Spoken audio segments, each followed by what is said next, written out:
Hello students, हम लोग last class में डिस्कस कर रहे थे एक विमीय गति और अपन ने एक विमीय गति में एक समान गति, एक समान त्वरित गति और असमान त्वरित गति देख ली थी। आज से स्टार्ट करेंगे हम लोग द्विविमीय गति। क्या स्टार्ट करेंगे भाई? द्विविमीय गति। तो द्विविमीय गति क्या होती है? पहली बात तो कि यदि कण इस प्रकार गति करेगी, यदि कण इस प्रकार गति करेगी, उसकी गति में उसके दोनों निर्देशांकों में समय के साथ परिवर्तन हो। यदि कण इस प्रकार गति करेगी, उसकी गति में उसके दोनों निर्देशांकों में समय के साथ परिवर्तन हो तो कण की गति क्या कहलाती है? द्विविमीय गति। तो मान लीजिए अपन एक निर्देश तंत्र लिया, ये x और ये y और ये z, ठीक है। तो अगर आपका कण इस xy तल पर, अगर आपका कण इस xy तल पर वक्राकार पथ पर गति करता है तो इसकी गति में कण के दोनों निर्देशांकों में समय के साथ परिवर्तन होगा। मान लीजिए कभी कण यहां पर है तो ये उसका x निर्देशांक, ये उसका y निर्देशांक।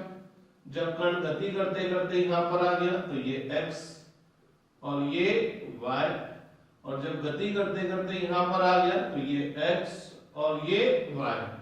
तो अगर आपका कण एक तल पर, चाहे वो कोई सा भी तल हो, चाहे वो xy तल हो, चाहे वो yz तल हो, चाहे वो xz तल हो या इस तरह का कोई तल, तो जब भी कण एक तल पर वक्राकार पथ पर गति करेगा तो कण की गति क्या कहलाएगी? द्विविमीय गति। क्योंकि जब ये कण वक्राकार पथ पर गति करेगा तो इसकी एक तल पर वक्राकार पथ पे गति करेगा तो इसकी गति के दौरान इसके दोनों दो निर्देशांकों में समय के साथ क्या होगा?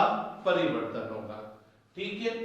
कुछ बच्चे कंफ्यूज हो जाते हैं, जैसे मान लीजिए ये x है, ये y, और कण मान लीजिए कुछ ऐसे गति करने लग जाए। अभी कण यहाँ पर है, थोड़ी देर बाद यहाँ पर, थोड़ी देर बाद यहाँ पर, तो बहुत से बच्चे इसको बोलेंगे सर ये द्विविमीय गति है, लेकिन मैं बोलूंगा नहीं, ये एक विमीय गति है। आप में से कुछ बच्चे बोलेंगे सर एक विमीय क्यों बोल रहे हो? क्योंकि यहाँ तो इसके दो निर्देशांकों में समय के साथ परिवर्तन हो रहा। तो भैया लोगों, ये निर्देशांक बोले तो x अक्ष और y अक्ष, ये मानना तो आप पर निर्भर करता है कि आप किसको x किसको y मानते हैं। बस x और y एक दूसरे के लंबवत होंगे। तो मैं क्या करूंगा, जब कण सीधी सरल रेखा में गति कर रहा है तो जिस दिशा में ये चल रहा है, जिस रेखा में ये चल रहा है, इसको मैं एक अक्ष मान लूंगा, x अक्ष, और इसके लंबवत में क्या हो गया? y अक्ष। तो अब आप देखो, जब ये ऐसे चल रहा है तो इसका केवल x निर्देशांक ही समय के साथ बदलेगा। जब कण यूं जा रहा है तो इस निर्देशांक में समय के साथ कोई परिवर्तन नहीं होगा। ये कोई हार्ड एंड फास्ट रूल नहीं है कि x और y किसी को मानेंगे। आप x और y किसी को भी मान सकते हैं, बस दोनों एक दूसरे के लंबवत होगा। तो मैं इस कण की गति का अध्ययन करने के लिए ये x और ये y ना लेकर इसको x और इसको y ले लूंगा तो इसका केवल एक ही निर्देशांक समय के साथ बदलेगा। लेकिन अगर कण कुछ ऐसे गति कर रहा है तो आप x और y चाहे किसी को भी ले लीजिए, x और y चाहे किसी को भी ले लीजिए, इसको x y नहीं मानते हुए इसको आप x और इसको y मानेंगे तो भी आप देखेंगे इसका x और y निर्देशांक दोनों बदल रहे हैं। कण यहाँ पर है तो x निर्देशांक के लिए x पर लंब डालेंगे तो ये x निर्देशांक और ये y निर्देशांक। जब कण यहाँ पर आ गया तो ये x निर्देशांक और पता लगा ये y निर्देशांक। जब कण यहाँ पर आ गया तो ये x निर्देशांक और पता लगा ये y निर्देशांक। तो अगर कण वक्राकार पथ पे गति कर रहा है तो आप दिमाग लगाकर कोई सा भी निर्देश तंत्र मान ले, x और y अक्ष, x अक्ष और y अक्ष किधर भी ले लीजिए, इसकी गति हमेशा द्विविमीय गति होगी। तो अपन द्विविमीय गति के लिए यूं बोल सकते हैं कि अगर कण एक वक्राकार पथ, एक तल पर वक्राकार पथ पर गति करता है, एक तल पर भी बार बार क्यों बोल रहा हूं, कण अगर बोर्ड के तल पर है तो इस पे ही लेना चाहिए, टेढ़ा मेढ़ा चले लेकिन बोर्ड के तल पे चले, बोर्ड के तल के बाहर ये अंदर नहीं जाए, क्योंकि अगर चलते चलते वो बोर्ड के तल के बाहर आ गया तो दो निर्देशांक के साथ साथ तीसरा निर्देशांक भी बदल जाएगा। तो द्विविम गति के लिए तो केवल दो ही निर्देशांक समय के साथ परिवर्तित होने चाहिए। तो ऐसा तब होगा जब कण एक ही तल पर, क्योंकि एक तल में कितनी लंबवत दिशा हो सकती है, दो, तीन लंबवत दिशाएं कभी भी एक तल पर नहीं होगी, तीसरी लंबवत दिशा सदैव उस तल की क्या होगी, लंबवत होगी। जैसे मान लीजिए मैं ये तल बोलता हूँ, चलो मैं तो ये भी नहीं बोलता, ये भी नहीं बोलता, ये भी नहीं बोलता, मैं तिरछा तल बोल देता हूँ ये। अब मेरे को कोई बोले इसमें इस तल पर तीन परस्पर लंबवत रेखाएं खींचो, इस तल पर तीन परस्पर लंबवत रेखाएं खींचो, तो मैं इस तल पर दो परस्पर लंबवत तो खींच सकता हूँ, तीसरी जो लंबवत रेखा आएगी, जो इन दोनों की लंबवत रेखा होगी, वो इस तल के ही लंबवत होगी। अर्थात किसी भी तल पर केवल दो ही परस्पर लंबवत रेखाएं खींची जा सकती है। तो जब कण एक तल पर वक्राकार पथ पर गति करेगा तो केवल उसके दो ही निर्देशांक समय के साथ बदलेंगे, तो कण की गति क्या कहलाएगी भैया, द्विविमीय गति कहलाएगी। ठीक है, तो द्विविमीय गति क्या होगी कि जब कण किसी तल पर वक्राकार पथ पर गति करता है तो कण की गति द्विविमीय गति कहलाती है। अर्थात जब कण की गति में उसके दो निर्देशांकों में समय के साथ परिवर्तन होगा तो कण की गति द्विविमीय गति कहलाएगी। माना के साथ ये x अक्ष है और ये y अक्ष है, तो ये तल कौन सा तल कहलाएगा, xy तल। तो माना कि एक कण इस xy तल पर, माना कि एक कण इस xy तल पर वक्राकार पथ पर गति करता हुआ, वक्राकार पथ पर गति करता हुआ A से कहां पर पहुंच जाता है, B पर। माना कि एक कण इस वक्राकार पथ पर गति करता हुआ A से B पर पहुंच जाता है। जब आपने घड़ी देखा और देखते देखते जब t1 सेकंड हुआ तब ये A पर था, और देखते देखते जब t2 हुआ, जब टाइम t2 हुआ तो ये कहां पर पहुंच गया, B पर।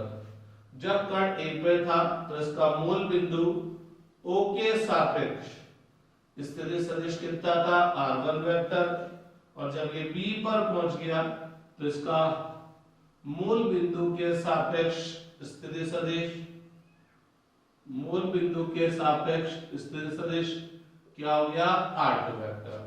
तो अगर मैं t1 से t2 तक की बात करूं, t1 से t2 तक की बात करूं, मतलब बोले तो a से b तक जाने का लगा टाइम देखो, तो a से b तक का टाइम कितना हो जाएगा, t2 माइनस t1।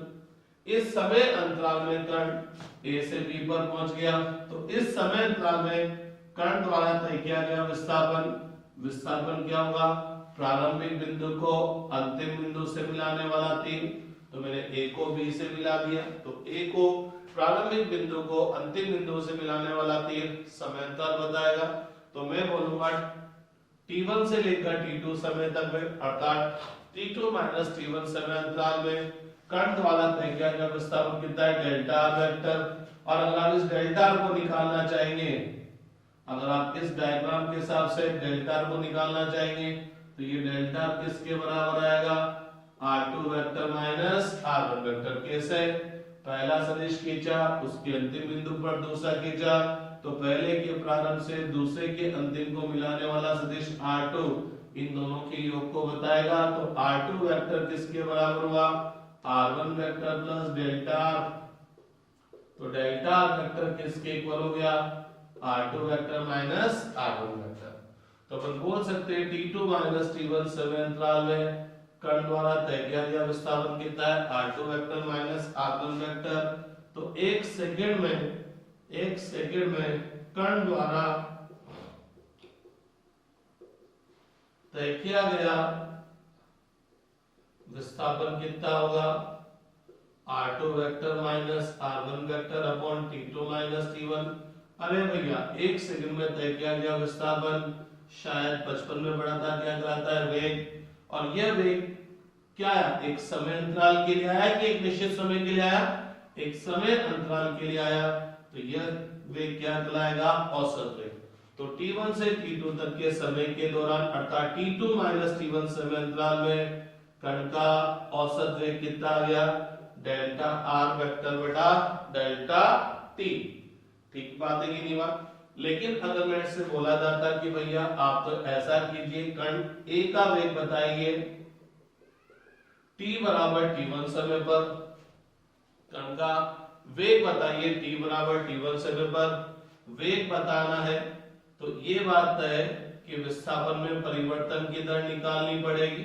विस्थापन में परिवर्तन की दर निकालनी पड़ेगी। बोले तो एक समय अंतराल लूंगा, उस समय अंतराल में कितना विस्थापन तय किया, उस विस्थापन में समय का भाग दे दूंगा। लेकिन चूंकि अगर मेरे को t बराबर t1 समय पर वेग चाहिए, बोले तो कौन सा वेग चाहिए, तात्क्षणिक वेग चाहिए। तो अगर मेरे को समय के किसी निश्चित मान पर वेग चाहिए तो मेरे को जो अगला समय लेना पड़ेगा या जो समय अंतराल लेना पड़ेगा वो क्या लेना पड़ेगा, बहुत बहुत कम, या यूं बोलूं जो t2 होना चाहिए, अगला समय होना चाहिए, वो t1 के बिल्कुल पास में होना चाहिए। उदाहरण के तौर पर t बराबर t1 जो है वो क्या है, 12 सेकंड। तो अगर मेरे से बोला गया कि भैया 12वें सेकंड पर वेग बताओ, तो मैं क्या करूंगा, 12 सेकंड से लेकर 12.000000 जितने जीरो लगा सको तो अच्छा, 12 से लेकर 12.000001 सेकंड के दौरान तय किया गया विस्थापन देख लूंगा और उसमें समय अंतराल का भाग दे दूंगा। यह औसत वेग ही आएगा। लेकिन यह औसत वेग कहां से कहां तक के लिए आया, 12 सेकंड से लेकर 12.00000001, अर्थात ये भी 12 ये लमसम। तो अपन बोल सकते हैं यह जो औसत वेग आया एक तरह से 12वें सेकंड पर ही आया, क्योंकि t1 और t2 में कोई खास ज्यादा डिफरेंस नहीं है। तो अगर आपको किसी पर्टिकुलर क्षण पर वेग निकालना है तो आपको क्या करना पड़ेगा, जो समय अंतराल लेना पड़ेगा वो क्या करना पड़ेगा, बहुत अल्प करना पड़ेगा। अर्थात t2 बिल्कुल t1 के क्या होना चाहिए, पास में। तो अगर आपको तात्क्षणिक वेग निकालना है तो एक बाउंडेशन, एक कंडीशन, एक लिमिटेशन लगानी पड़ेगी, डेल्टा t टेंड्स टू 0, अर्थात t1 और t2 में डिफरेंस t2 माइनस t1 क्या होना चाहिए, बहुत अल्प। तो आप बोल सकते हैं कि अगर समय अंतराल बहुत अल्प है तो उस अल्प समय अंतराल में निकाला गया औसत वेग क्या कहला सकता है, तात्क्षणिक वेग। तो ये बन जाएगा dr वेक्टर बाय dt। ये r वेक्टर क्या हुआ, ये r वेक्टर क्या बोला है, उस पर्टिकुलर समय पर कण का मूल बिंदु के सापेक्ष, कण का मूल बिंदु के सापेक्ष स्थिति सदिश। गौर फरमाइएगा, जैसे dr लिमिट लग गया डेल्टा t टेंड्स टू 0, ये किस में कन्वर्ट हो गया, dr वेक्टर बाय dt। आप सब जानते हैं d क्या बताया, अवकलन, किसका अवकलन करना है, स्थिति सदिश का, किसके सापेक्ष, समय के सापेक्ष। तो आप एक और चीज बोल सकते हैं, स्थिति सदिश का समय के सापेक्ष अवकलन, समय के सापेक्ष अवकलन क्या कहलाता है, तात्क्षणिक वेग कहलाता है। तो अगर आपको किसी पर्टिकुलर क्षण पर वेग निकालना रहा तो आप बोल सकते हैं स्थिति सदिश का समय के सापेक्ष अवकलन। बेसिकली अपन किसी जमाने में पढ़कर आए कि विस्थापन क्या होता है, स्थिति सदिश ही होता है। तो वेग के लिए अपन बोलते हैं विस्थापन का समय के सापेक्ष अवकलन, विस्थापन का समय के साथ परिवर्तन की दर, और विस्थापन क्या होता है, स्थिति सदिश। विस्थापन क्या होता है, स्थिति सदिश ही होता है। तो ये क्या कहलाएगा, स्थिति सदिश का समय के सापेक्ष अवकलन। तो थोड़ा सा गौर फरमाइएगा, जब अगर t बराबर t1 या यूं बोलूं समय के किसी निश्चित मान के लिए, समय के किसी पर्टिकुलर मान के लिए आपको वेग निकालना है, तो आपने बोला कि समय के किसी पर्टिकुलर मान, निश्चित मान के लिए वेग निकालना है, तो तात्क्षणिक वेग निकालना है, तो आपने बोला हमको क्या करना पड़ेगा, समय अंतराल बहुत अल्प करना पड़ेगा। समय अंतराल बहुत अल्प करते ही किसमें कन्वर्ट हो गया, dr वेक्टर बाय dt। तो आप देखेंगे कि जैसे जैसे अल्प समय अंतराल में ये थोड़ा थोड़ा विस्थापित होता जाएगा और थोड़ा थोड़ा विस्थापित होता जाएगा, तो इसका मूल बिंदु के सापेक्ष स्थिति सदिश बदलता जाएगा और इस स्थिति सदिश में परिवर्तन की धरी क्या कहलाएगी, तात्क्षणिक वेग। कि अपन ये देखेंगे कि इसका जो स्थिति सदिश है वो किस दर से बदल रहा है, वह क्या कहलाएगा, तात्क्षणिक वेग कहलाएगा। तो ये dr वेक्टर बाय dt, तो ये थोड़ा थोड़ा से अल्प समय अंतराल में ये थोड़ा थोड़ा सा विस्थापित होता जाएगा। तो अपन देखेंगे कि इसका स्थिति सदिश लगातार बदलता जा रहा है और स्थिति सदिश लगातार बदलता जा रहा है, तो स्थिति सदिश का समय के सापेक्ष अवकलन ही क्या कहलाएगा, तात्क्षणिक वेग कहलाएगा। अब आप थोड़ा सा फिर गौर फरमाइएगा, माना कि किसी पर्टिकुलर क्षण पर, माना कि किसी पर्टिकुलर टाइम पर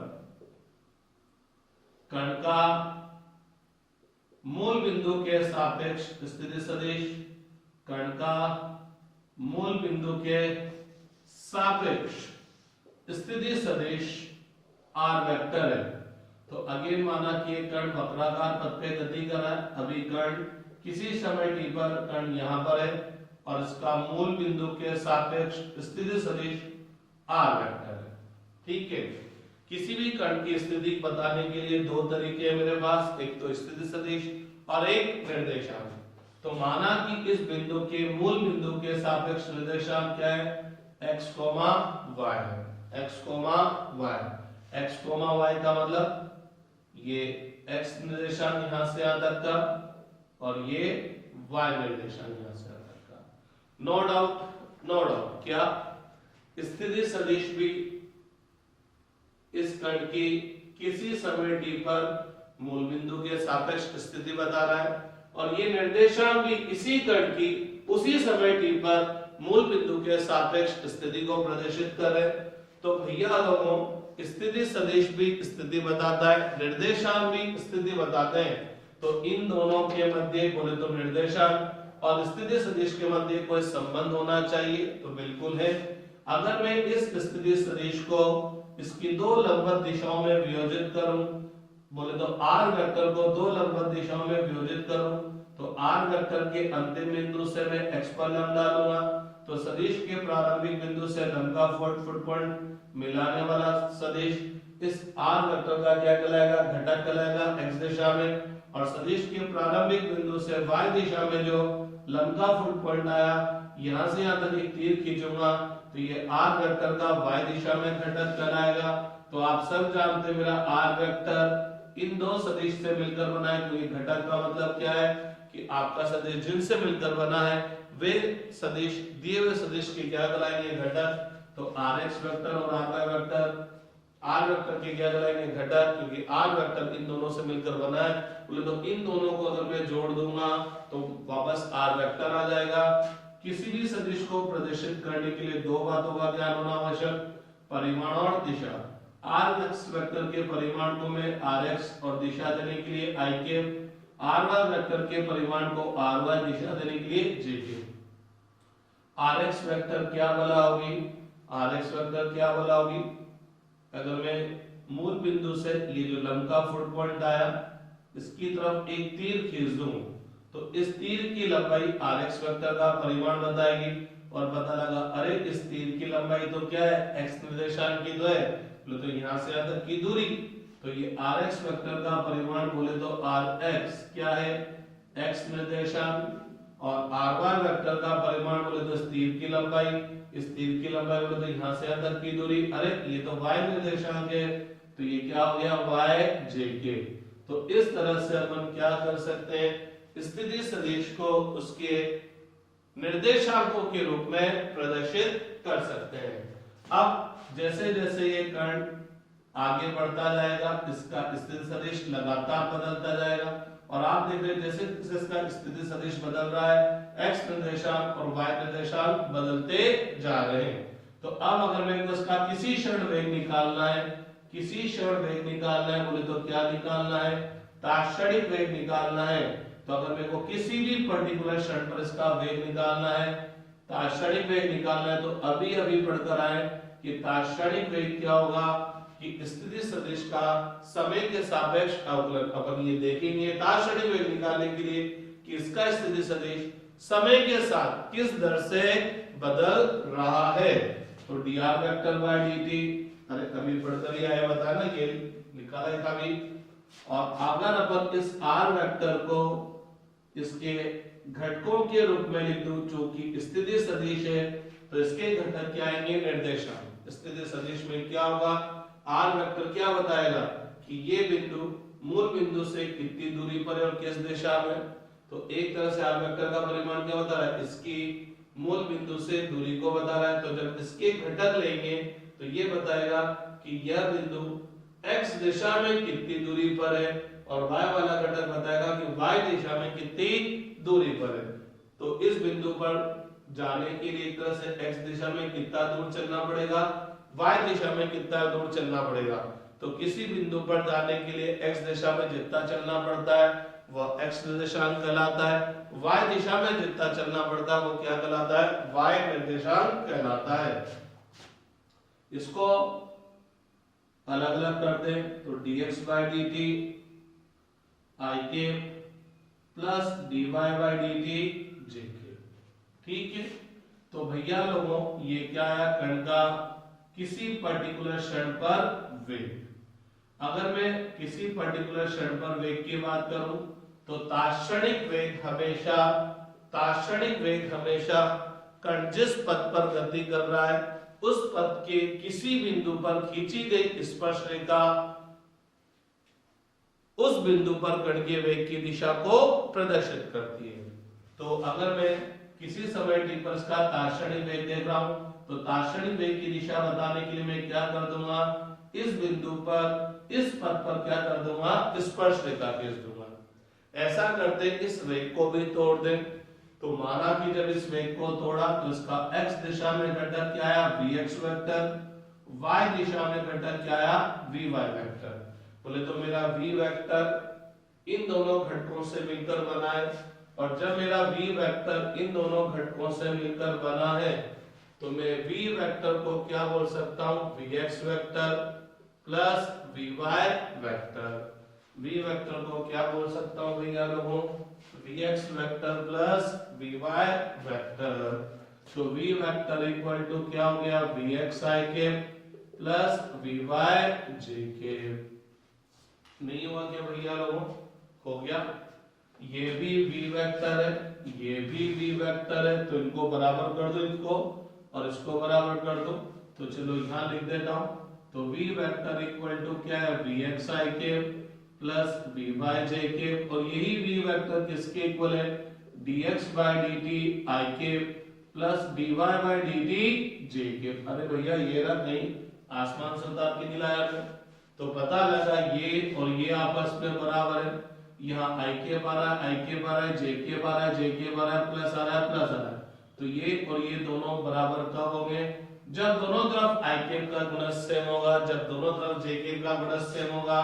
तो ik का गुणज कितना है, vx, इधर कितना है dx by dt, इधर vy और उधर dy by dt। तो अब आप थोड़ा सा गौर फरमाइए, थोड़ा सा गौर फरमाइए, ये वेग है लेकिन कौन सी दिशा में, x दिशा में। ये भी वेग है लेकिन कौन सी दिशा में, y दिशा में। तो अगर आप x दिशा में वेग देखना चाह रहे हो तो आपको क्या करना पड़ेगा, x क्या है, x क्या है, स्थिति सदिश का x दिशा में घटक। स्थिति सदिश बोले तो विस्थापन ही है।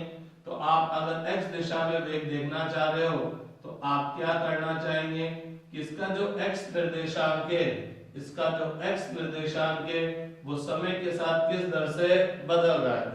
x निर्देशांक का मतलब क्या हुआ, x दिशा में विस्थापन। गौर फरमाना, कहना क्या चाह रहा हूं, मान लीजिए कण अभी यहाँ पर थोड़ी देर बाद यहाँ पर आ गया, तो यहाँ पर था तो ये x निर्देशांक था, और यहाँ पर आ गया तो ये x निर्देशांक है। तो अगर मैं वेग का x दिशा में घटक देखना चाह रहा हूं तो मैं ये देखना चाह रहा हूं कि जब कण यहां से यहां पर आया तो इसका जो x दिशा में विस्थापन है, x दिशा में जो विस्थापन है भाई यहाँ था तो ये x निर्देशांक, यहाँ आया तो ये x निर्देशांक, तो विस्थापन क्या हुआ, ये तो हुआ। और ये विस्थापन क्या है, x निर्देशांक में परिवर्तन की x निर्देशांक में परिवर्तन, या यूं बोल सकता हूं विस्थापन हुआ लेकिन कौन सी दिशा में, x दिशा में। एक्चुअल विस्थापन तो ये, तो विस्थापन का ये x दिशा में घटक आ गया, तो अपन बोल सकते हैं ये क्या है, एक तरह से x दिशा में तय किया गया विस्थापन। तो भैया लोगों Vx, अगर आप वेग का x दिशा में घटक देखना चाहते हैं तो आप ये देखना पसंद करें कि x दिशा में जो विस्थापन है, बोले तो x दिशा में जो निर्देशांक है, बोले तो विस्थापन का जो x दिशा में घटक है वो किस दर से बदल रहा है। और अगर वेग चाहते हैं y दिशा में तो आप ये देखना पसंद करेंगे कि ये जो y निर्देशांक है या y दिशा में जो विस्थापन है वो किस दर से बदल रहा है। अरे भैया लोगों, वेग है विस्थापन का समय के साथ परिवर्तन की दर या स्थिति सदिश का समय के साथ परिवर्तन की दर। अब अगर मैं वेग x दिशा में देखना चाह रहा हूं तो मैं स्थिति सदिश का भी कौन सा घटक देखूंगा, x वाला। जब मैं वेग का x वाला घटक चाह रहा हूं तो मैं ये देखूंगा कि स्थिति सदिश का x वाला घटक, बोले तो x निर्देशांक, बोले तो x दिशा में स्थिति सदिश किस दर से बदल रहा है। और y दिशा में वेग देखना चाहूंगा तो ये देखूंगा y दिशा में वेग देखना चाहूंगा, वेग का y दिशा में घटक ले रहा हूं तो ये देखूंगा कि यह इस स्थिति सदिश का y दिशा में जो घटक है, स्थिति सदिश का y दिशा में घटक, बोले तो y निर्देशांक किस दर से बदल रहा है। ठीक है कि नहीं बात। तो ये तो हुआ संपूर्ण वेग, किसी क्षण पर पूरा वेग, ये स्थिति सदिश में परिवर्तन की दर। लेकिन अगर मैं वेग के घटक, वेग के टुकड़े निकालना चाहूंगा तो हमेशा मैं घटक लंबवत लेता हूं। आज मैं आपको एक बार फिर बताऊंगा कि मैंने सदिश हमेशा दो लंबवत घटकों में क्यों तोड़ता हूं, या एक और बताऊं ये x और y हमेशा लंबवत ही क्यों लिए जाते हैं, ये x और y हमेशा लंबवत ही क्यों लिए जाते हैं।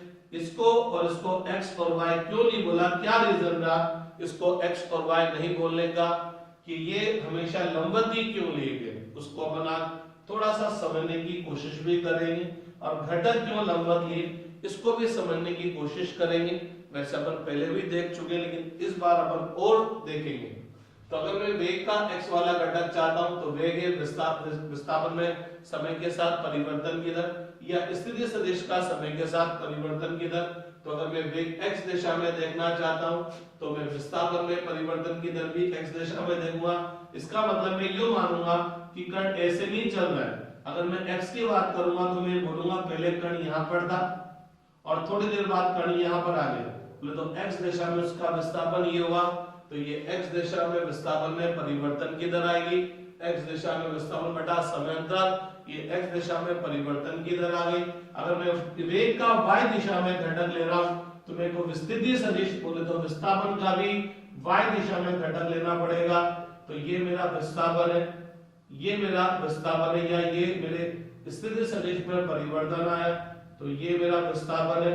तो मैं इस विस्थापन का y दिशा में घटक लूंगा तो मैं ये देखूंगा कि y निर्देशांक अर्थात y दिशा में जो विस्थापन है वो किस दर से बदल रहा है। अरे जब कण यहाँ पर है तो y के हिसाब से यहाँ पर है, जब कण यहाँ आया तो y के हिसाब से यहाँ, तो y के हिसाब से बात करूंगा तो मैं तो बोलूंगा कण यहाँ से यहाँ पर आ गया तो विस्थापन कितना हुआ ये, और ये विस्थापन कौन सी दिशा में, y दिशा में, या ये बोलूं ये y दिशा में विस्थापन है।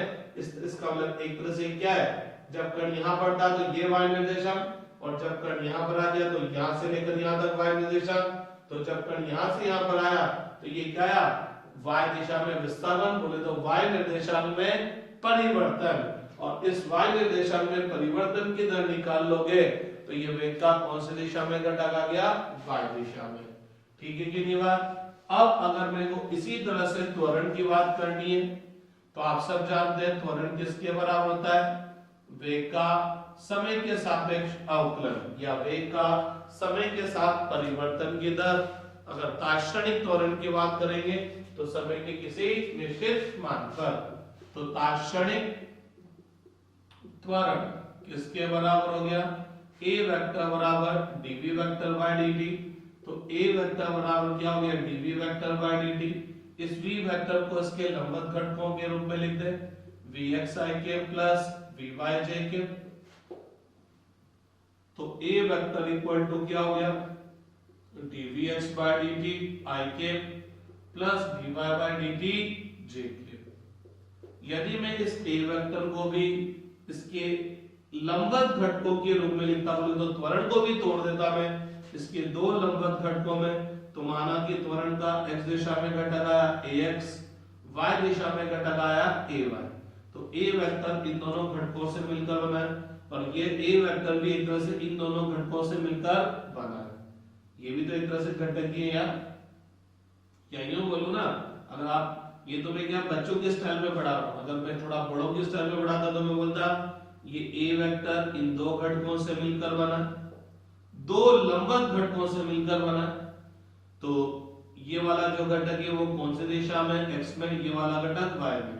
तो एक तरह से ये क्या हो गया त्वरण का x वाले घटक का परिमाण और ये त्वरण का हो गया y वाले घटक का परिमाण। तो डायरेक्ट बिना इसके लिखे में बोल देता ax इक्वल टू क्या हो गया dvx बाय dt, क्योंकि त्वरण के x वाले घटक को कैसे प्रदर्शित करते हैं ax।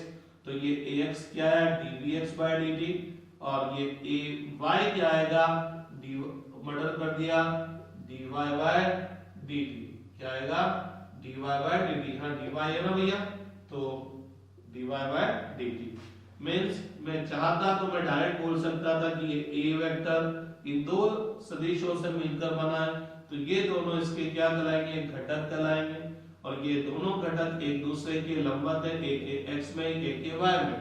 तो यह राशि क्या कहलाएगी a वेक्टर का x दिशा में घटक, a वेक्टर के x दिशा में घटक को x से प्रदर्शित करते हैं और यह a वेक्टर का y दिशा में घटक है जिसका परिमाण ये है। तो मैं बोलूंगा a वेक्टर का y दिशा में घटक जिसको ay से प्रदर्शित करते हैं वो किसके बराबर है dy बाय dt।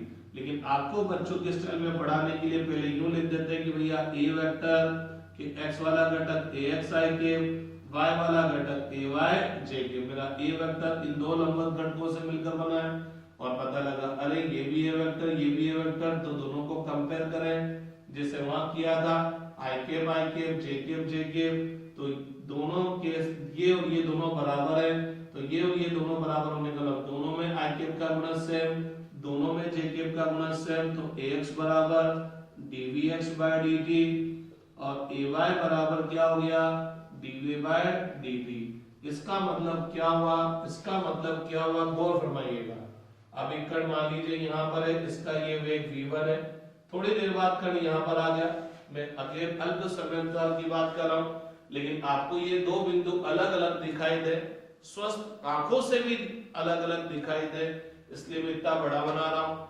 इनके बीच का इतना बड़ा बना रखा हूँ। ओरिजिनल में ये दोनों बिंदु एक दूसरे के बहुत अति निकट है। तो ये v1 वेक्टर और ये v2 वेक्टर हो गया। तो ये इसका घटक हो गया v1x, ये इसका घटक हो गया v1y, ये हो गया v2x और ये हो गया v2y। तो अगर मैं x दिशा में त्वरण देखना चाह रहा हूं, x दिशा में त्वरण देखना चाह रहा हूं, तो मैं ये देखूंगा त्वरण बोले तो त्वरण क्या भैया, त्वरण क्या है वेग का समय के साथ परिवर्तन की दर, वेग का समय के सापेक्ष अवकलन। तो अगर मैं त्वरण x दिशा में देखना चाह रहा हूं तो मैं वेग का समय के साथ परिवर्तन भी कौन सी दिशा में देखना चाह रहा हूं x मींस मैं ये देखना चाह रहा हूं कि वेग का x वाला घटक समय के साथ किस दर से बदल रहा है, अर्थात ax किसके बराबर हो गया v2x minus v1x upon delta t। और अगर limit delta t tends to 0 लगा देंगे तो ये dvx बाय dt में कन्वर्ट हो जाएगा। और इसी तरह से ay क्या है dy बाय dt, बोले तो त्वरण क्या है वेग का समय के सापेक्ष अवकलन, लेकिन ये त्वरण का y दिशा में घटक है। तो अपन ये देखेंगे कि वेग y दिशा में समय के साथ किस दर से बदल रहा है। तो ay इक्वल टू क्या हो जाएगा वेग का y दिशा में समय के साथ परिवर्तन की दर, बोले तो y दिशा में जो वेग है कण का y दिशा में जो वेग है वो किस दर से बदल रहा है। तो यूं समझिए a वेक्टर बराबर dv बाय dt है। तो अगर आप क्या करना चाहते हैं त्वरण का x वाला घटक देखना चाहते हैं तो वेग का भी कौन सा घटक देखना पड़ेगा, x। मींस x दिशा में जो वेग है वो किस दर से बदल रहा है। और अगर आप त्वरण का y दिशा में घटक चाहते हैं तो वेग का भी y दिशा में घटक देखना पड़ेगा। बोले तो y दिशा वाला जो वेग है, वेग का y दिशा वाला घटक किस दर से बदल रहा है। और अगर आप इसको थोड़ा सा और आगे प्रोसीड कर दे तो ax बराबर क्या है, dvx बाय dt। तो d बाय dt vx किसके इक्वल है भैया, dx बाय dt। अरे वेग है, वेग क्या है, विस्थापन का समय के साथ परिवर्तन की दर, स्थिति सदिश का समय के साथ परिवर्तन की दर। लेकिन जब मैं वेग का x वाला घटक चाहूंगा तो मेरे को स्थिति सदिश का भी कौन सा वाला घटक लेना पड़ेगा, x वाला घटक। बोले तो मैं ये देखना चाहूंगा कि x निर्देशांक किस दर से समय के साथ परिवर्तित हो रहा है। तो vx किसके इक्वल होगा, किसके इक्वल होगा, dx बाय dt। तो ax इक्वल टू क्या हो जाएगा, d2x by dt square, double differentiation of displacement along x direction with respect to x। तो अगर मैं x का बोले तो x दिशा में जो विस्थापन है, जिसको मैं x निर्देशांक भी बोल सकता हूं, x निर्देशांक का समय के सापेक्ष दो बार अवकलन क्या देगा, त्वरण कौन सी दिशा में, x दिशा में। इसी तरह से ay इक्वल टू क्या होगा भैया, dy बाय dt। और vy किसके इक्वल, dy बाय dt। वेग क्या है भैया, वेग क्या बोला है, कहां गया वेग क्या बोला, वेग है स्थिति सदिश का समय के साथ परिवर्तन की दर। लेकिन अगर मैं वेग का y दिशा में घटक लेना चाहूंगा तो इस स्थिति सदिश का भी y दिशा में घटक लेना पड़ेगा। स्थिति सदिश का y दिशा में घटक क्या होगा, y निर्देशांक। तो ये क्या हो जाएगा, y निर्देशांक अर्थात y दिशा में जो विस्थापन है उसका समय के सापेक्ष अवकलन आपको vy देगा, y दिशा में वेग देगा, और इसका एक बार और अवकलन क्या देगा, y दिशा में त्वरण। तो ये हो गया d2y बाय dt स्क्वायर। बोले तो क्या हो गया भैया, y दिशा का, y दिशा में जो विस्थापन है उसका समय के सापेक्ष दो बार अवकलन क्या देगा, y दिशा में त्वरण देगा। तो अब इस पूरी चीज को थोड़ा समराइज कर लेते हैं फटाफट। कोई बहुत टफ चीज नहीं है, वो कोई स्पेशल चीज भी नहीं है। तो अपन इसको समझने के पॉइंट ऑफ व्यू से समझेंगे। अब क्या r वेक्टर इक्वल टू क्या है, xik प्लस yj। स्थिति सदिश तार्क्षणिक वेग क्या है, dr वेक्टर बाय dt। तो अगर मैं इस तार्क्षणिक वेग का x दिशा में घटक चाहूंगा तो जब मैं इसका x दिशा में घटक ले रहा हूं तो मेरे को विस्थापन में जो परिवर्तन की दर देखनी है वो भी कौन से वाले की देखनी पड़ेगी, x दिशा में। मींस मैं स्थिति सदिश का भी कौन सा वाला घटक ले लूंगा, x वाला। मैं जब मैं x दिशा के वेग की बात करूंगा तो मैं ये देखूंगा कि कण का जो x निर्देशांक है या x दिशा में जो विस्थापन है वो समय के साथ किस दर से बदल रहा है। और जब y की बात करेंगे तो y दिशा में विस्थापन में परिवर्तन की दर, बोले तो वेग, बोले तो विस्थापन में परिवर्तन की दर। लेकिन वेग का x वाला घटक तो x दिशा में विस्थापन में, x दिशा में विस्थापन में परिवर्तन की दर। वेग का y वाला घटक तो y दिशा में विस्थापन में परिवर्तन की दर। और इसी तरह से a वेक्टर इक्वल टू क्या है, dv वेक्टर बाय dt। तो अगर मैं त्वरण का x दिशा वाला घटक चाहूंगा तो त्वरण क्या है, वेग की समय के साथ परिवर्तन की दर।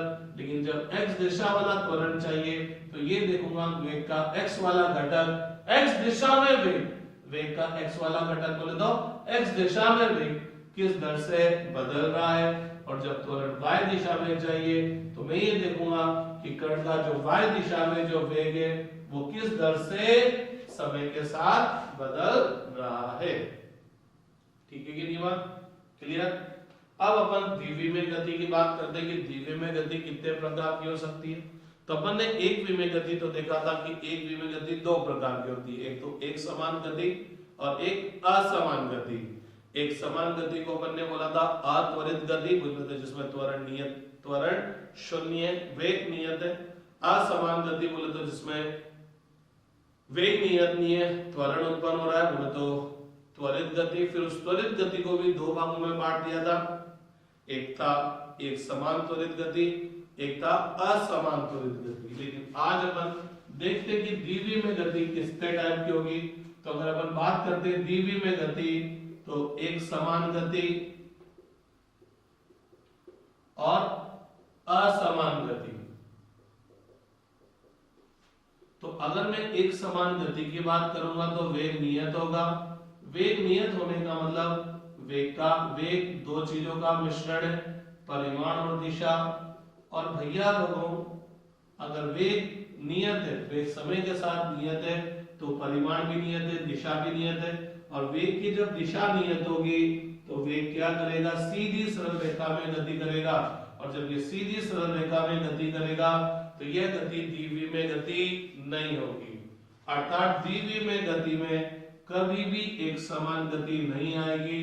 द्विवीय में गति में केवल क्या आएगी, असमान गति। द्विवीय में गति में केवल क्या आएगी, असमान गति। असमान गति के दौरान वेग नियत नहीं होगा, और वेग नियत नहीं होगा तो त्वरण शून्य नहीं होगा। अर्थात इसमें जो सबसे पहले गति आएगी वो त्वरित गति ही आएगी। और फिर इस त्वरित गति को हम दो प्रकार की गति में तोड़ सकते हैं, एक समान त्वरित गति और असमान त्वरित गति। तो इस द्विवीय में गति में हम डायरेक्ट सबसे पहले पढ़ेंगे एक समान त्वरित गति, क्योंकि इसमें एक समान गति तो होगी ही नहीं। तो अब अपन बात करते हैं नियत त्वरण से द्विवीय में गति। अब अपन बात करते हैं नियत त्वरण से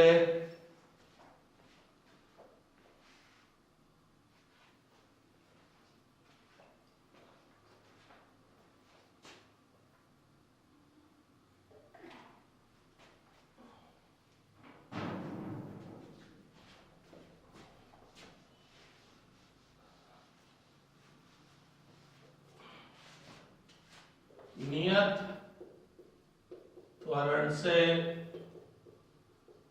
द्विविमीय गति। तो शायद अपन पढ़कर आए कि यदि गति के दौरान त्वरण नियत हो, जैसे मान लीजिए कण यहां से यहां पर गया, प्रारंभिक वेग u है, t समय पश्चात वेग v है, और t समय में तय किया गया विस्थापन s है।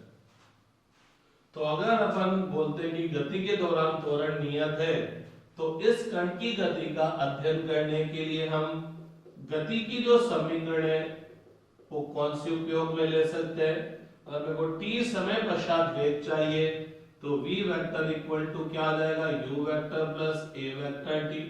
t समय में तय किया गया विस्थापन बताना है तो s वेक्टर बराबर u vector t plus half a vector t square. और s विस्थापन पश्चात वेग बताना है तो v vector dot v vector equal to u vector dot u vector plus 2a vector dot s vector. और एक और चौथी समीकरण विस्थापन बराबर औसत वेग इनटू समय। तो औसत वेग u vector plus v vector upon 2 तभी होगा जब त्वरण नियत होगा। त्वरण नियत होने का मतलब वेग में परिवर्तन की दर नियत होगी। तो भैया लोगों, यहाँ पर क्योंकि अपन द्विविमीय में गति पढ़ रहे हैं, तो द्विविमीय में गति में कण सीधी सरल रेखा में गति नहीं करेगा। द्विविमीय में गति में कण क्या करेगा, एक वक्राकार पथ पे गति करेगा। और भैया जब वक्राकार पथ पर गति करेगा तो हो सकता है गति के दौरान उसके वेग का परिमाण नियत रहे, लेकिन भैया लोगों एटलीस्ट वेग की दिशा तो लगातार बदलेगी, और वेग की दिशा लगातार बदलेगी तो द्विविमीय में गति में कभी भी वेग नियत नहीं होगा, और वेग नियत नहीं होगा तो कभी भी त्वरण शून्य नहीं होगा। अर्थात यहाँ पर एक समान गति होगी ही नहीं। यहाँ डायरेक्ट ही कौन सी गति होगी, असमान गति बोले तो त्वरित गति, और असमान गति बोले तो त्वरित गति को हम दो भागों में तोड़ देंगे। एक को बोलेंगे एक समान त्वरित गति, एक को बोलेंगे असमान त्वरित गति। अगर कण नियत त्वरण से गति कर रहा है तो कण की गति का अध्ययन करने के लिए हम इन समीकरणों का उपयोग कर सकते हैं। तो आज क्लास के लिए इतना ही बहुत है। कल वापस यहीं से स्टार्ट करेंगे और अपन देखेंगे कि इन समीकरणों को हम किस प्रकार से हल करेंगे। मेरी आपसे रिक्वेस्ट है कि ये क्लास, अगली क्लास पढ़ने से पहले थोड़ा सा घटक विधि, सदिशों के संयोजन की घटक विधि पढ़ लें और थोड़ा सा घटक का कॉन्सेप्ट याद फरमा लें कि हमने जब घटक लिया था तो घटक का कॉन्सेप्ट क्या था, मतलब क्या था उसका, तो उसको थोड़ा सा रिकॉल कर लें और सदिशों के संयोजन की घटक विधि एक बार पढ़ लें। ठीक है, आज की क्लास के लिए बहुत है। Thank you.